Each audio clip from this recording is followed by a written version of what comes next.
ये देख। The BAPS Hindu temple being built in UAE's Abu Dhabi is likely to be inaugurated by mid-February. Now, moreover, Indian Prime Minister Narendra Modi is all set to inaugurate the temple. ये देख। प्रधानमंत्री नरेंद्र मोदी ने आमंत्रण स्वीकार कर लिया है। अब 14 फरवरी को पूरी दुनिया देखेगी कि कैसे एक मुस्लिम देश में हिंदू मंदिर की आरती, मंत्रोच्चारण और घंटियों की गूंज होगी। आराम से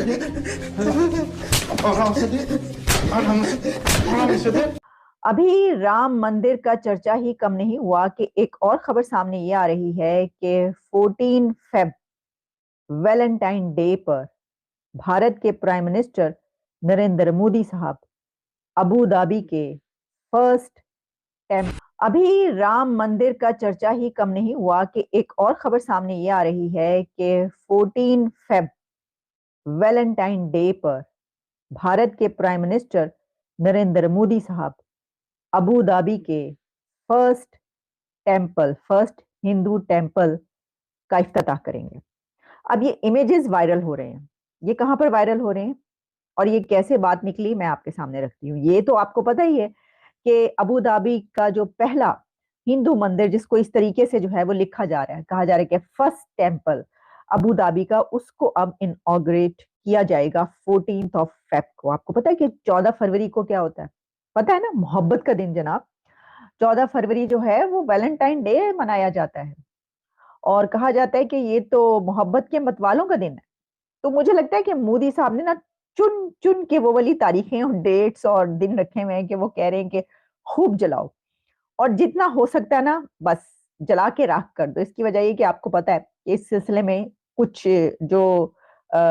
कुछ लोगों की तरफ से प्रोटेस्ट किया गया, वो भी आपके सामने रखें। जय हिंद दोस्तों। तो पहले मैं आपको वीडियो का टॉपिक समझा दूं, उसके बाद देखते हैं वीडियो।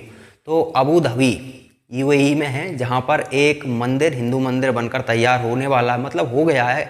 उसका सिर्फ कह सकते हैं उद्घाटन प्रधानमंत्री नरेंद्र मोदी करेंगे, जो कि अभी उन्होंने क्या किया कि अयोध्या में जो राम मंदिर की प्राण प्रतिष्ठा थी तो उसमें पहले उन्होंने भाग लिया। उसके बाद नरेंद्र मोदी ही जाकर अबू धाबी में हिंदू मंदिर का शिलान्यास करेंगे, एक तरह से कह सकते हैं।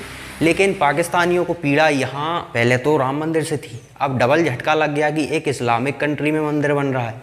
इन्होंने तो जो मंदिर पाकिस्तान में थे वो तोड़ दिए, थोड़े बहुत बचे हुए हैं उन्हें भी आने वाले समय में तोड़ देंगे। जब वहाँ कोई हिंदू ही नहीं बचने देंगे तो उन मंदिरों का करेंगे भी क्या? स्वाभाविक है, हिंदुओं को ही निपटा दिया तो मंदिरों का क्या करेंगे? तो पाकिस्तानी दिमाग से पैदल है, इसीलिए ये लोग भीख मांग रहे हैं। इनको सिखाया गया है कि दूसरे धर्म को, कि किसी भी व्यक्ति को बर्दाश्त ही मत करो तुम, इसीलिए सभी को पेलने में लगे हुए हैं। अब अबू धाबी के लोग वो समझते हैं यदि अगर इसी कट्टरता में हम गए तो पाकिस्तान जैसे भीख मांग रहा है ना, ऐसे ही हम भीख मांगेंगे एक दिन। क्योंकि आप किसी ऐसी कंट्री से जो, अब मान लीजिए यूएई है, वो अमेरिका के लोगों से कहे कि आप काफिर हो, आपको हम बर्दाश्त नहीं करेंगे, तो अमेरिका उनसे बिजनेस क्यों करेगा? अमेरिका उनकी सुरक्षा क्यों करेगा? उल्टा अमेरिका सैंक्शंस और ठोक देगा। तो ये जो चीखते रह जाओगे कि हमारे पास जज्बा है, हम ये वाली कौम है, वो वाली कौम है, ये सिर्फ पाकिस्तानियों की तरह मुंह फाड़ते रह जाओगे और फिर क्या करना पड़ेगा? भीख ही मांगनी पड़ेगी।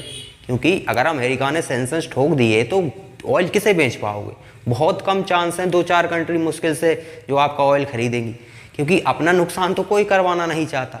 अब पाकिस्तानी कह रहे हैं यूएई वाले ये काफिर हो चुके हैं, मतलब इनके हिसाब से जो इनके हिसाब से ना चले वो काफिर ही है, इनका यही माइंडसेट है, इसीलिए ये लोग भीख मांग रहे हैं। तो चलिए अब आगे वीडियो देखते हैं। जो गल्फ स्टेट्स हैं वो ट्रेडिंग पार्टनर्स हैं इंडिया के साथ, तो ये एक बड़ा इम्पॉर्टेंट फैक्ट है। तो ये मेरे ख्याल में पर्सनली कि एक कंडेम्ड करने के अलावा जो है वो शायद हमारे, और ये बड़ी एक ट्रेजेडी है हमारे लिए कि 57 इस्लामिक स्टेट्स हैं और हम इस कंडेमिनेशन में, आप ये गज़ा का देख लें, सिनेरियो देख लें कि आमिर खान की पीके, उसमें वो एक था, वो जो प्लेनेट से आ जाता है उसका कुछ गुम जाता है, तो वो रेडियो को भी वो कहते हैं कि ये राम मंदिर था, भगवान का टूटा हुआ मन का था। उनकी सोच इस तरह की है, तो हम तो उनकी सोच के ऊपर मातम कर सकते हैं। हमारा जो है ना हकाम बाला से भरपूर मुतालबा है, पाकिस्तान में पूरी दुनिया के जो आलम बाला इस्लाम में बैठे हुए हैं, यार खुदारा कुछ करो। यूएई में और कुवैत में जब जंग वगैरह लगी थी ना, तो इनको सपोर्ट इन्होंने किया था। ये पाकिस्तान से इसलिए थोड़ी सी खफत रखते हैं, ये जो जितने गल्फ की कंट्री के लोग हैं ये इसलिए खफत रखते हैं क्योंकि उस वक्त इन्होंने इनको सपोर्ट नहीं किया था, उन्होंने किया था। अब यूएई में जाती है या किसी भी गल्फ कंट्री में जाती है ना, एक साइड पे इंडियन खड़ा हो जाए, एक साइड पे पाकिस्तान खड़ा, वो इंडियन को प्रेफर करेंगे। वो पैसे भी कम लेगा, हम पैसे भी ज्यादा लेंगे, लेकिन हमारी इतनी वैल्यू नहीं है वहाँ। यूएई के अंदर एक बहुत बड़े लेवल पर मंदिर बन रहा है, जो इंडिया के प्राइम मिनिस्टर नरेंद्र मोदी जल्द जाएंगे और उसका इफ्तिताह भी करेंगे। हाँ जी, ये भी है। इवन कि अब UAE is so called is an Islamic country, लेकिन देखें कंपनियां अपने मफादात के लिए, अपने इंटरेस्ट के लिए जो हैं वो फिर ऐसी कंट्रीज को भी है ना ऑन बोर्ड ले लेती हैं, उनकी मजबूरी है। वो कहते हैं कि वहाँ पे उनकी जन्मभूमि थी, ये सारी उनकी बकवासियात है, सीधी सीधी बात। तो अब आप गलत कर रहे हैं ना। देखिए मैंने आपको अभी ये बोला कि हमारा मजहब कहता है कि हमें बाकी तमाम मजाहिब का एहतराम करना चाहिए। अब आप इस तरह के वर्ड यूज करेंगे तो उनके भी जज्बात जो है मजरू हों। दुबई में देखे तो वहाँ पे बहुत गुरुद्वारे हैं, मंदिर है, वहाँ पे सारा कुछ है, वहाँ पे कम्युनिटी है। वो शारजा के बादशाह को एक बंदे ने पूछा ना कि यहाँ पे बहुत क्लब है, उसने कहा यहाँ मस्जिदें भी बहुत है, जिसने मस्जिद में जाना है मस्जिद में चला जाए, जिसने क्लब में जाना है क्लब में चले। लेकिन बात यह है कि वो और तरह के मुसलमान हैं। मंदिर का उद्घाटन प्रधानमंत्री नरेंद्र मोदी ही करे, और हुआ भी वही। प्रधानमंत्री नरेंद्र मोदी ने आमंत्रण स्वीकार कर लिया है। अब 14 फरवरी को पूरी दुनिया देखेगी कि कैसे एक मुस्लिम देश में हिंदू मंदिर की आरती, मंत्रोच्चारण और घंटियों की गूंज होगी। ये कोई साधारण घटना नहीं है।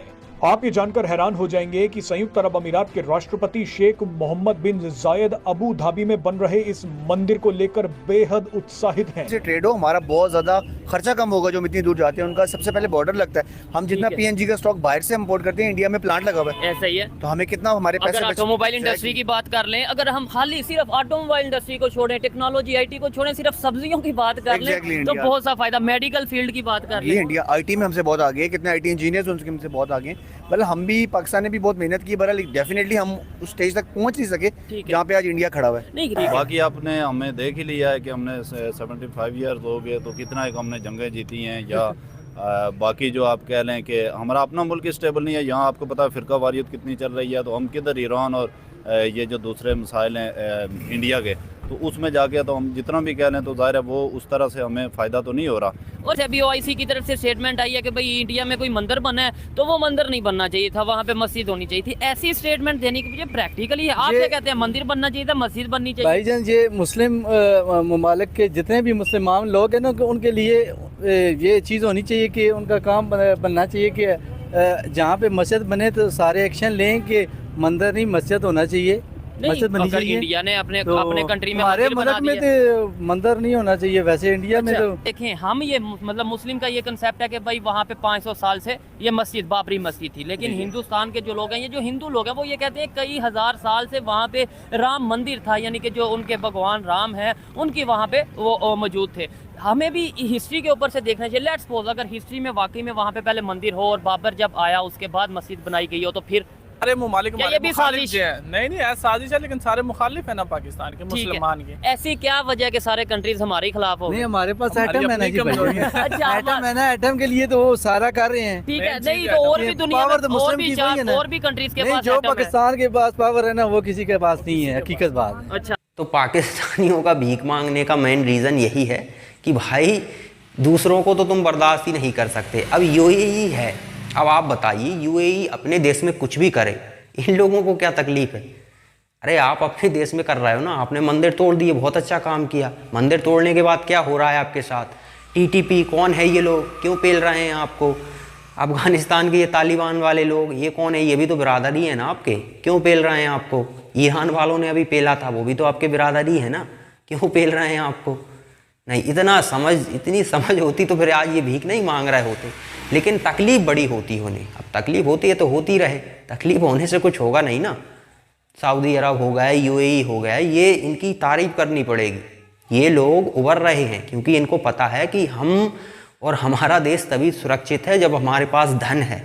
और धन सिर्फ ऐसे ही नहीं आ जाता कि इसके सामने कटोरा ले गए, उसके सामने कटोरा ले गए, इसने डाल दिया, उसने डाल दिया और बस मज़े चल रहे हैं। वो घर में बैठ के खा पी के मज़े से, जज्बा है हमारे पास, गजबा हिंद करेंगे, इस तरह की बातें करते रहते हैं।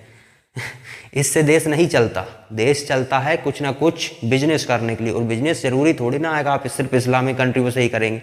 इस्लामिक कंट्रियों में सभी कंट्री तो अमीर नहीं है, कुछ गिनी चुनी है, सभी कंट्री तो अमीर नहीं है ना। पाकिस्तान, अफगानिस्तान, बांग्लादेश, ये आसपास के इन कंट्रीज़ को देख ली, सभी की स्थिति वही है, क्योंकि रेडिकलाइजिंग हाई है। और जहाँ ये 98% हैं, 98 क्या कहें, 100% हैं पाकिस्तान में तो, लेकिन वो 1-2% थोड़े बाहर घूम आते हैं तो वो समझ जाते हैं कि हाँ खुलकर ये चीज़ें नहीं करनी है। बाकी अंदर उनके भी वही है, क्योंकि बचपन से वही सीखा है उन्होंने भी, इसीलिए उन्हें इतनी तकलीफ हो रही है। और उन्हें क्या, हर किसी को तकलीफ है। पाकिस्तान के लोग इस तरह से रेडिकलाइज हैं। अब ये लोग यूएई को सिखा रहे हैं, यूएई का देश है, वो कुछ भी करें, तुमको क्या मतलब है, तुम साले खुद तो भीख मांग रहे हो। पहले अपने देश की स्थिति देखो।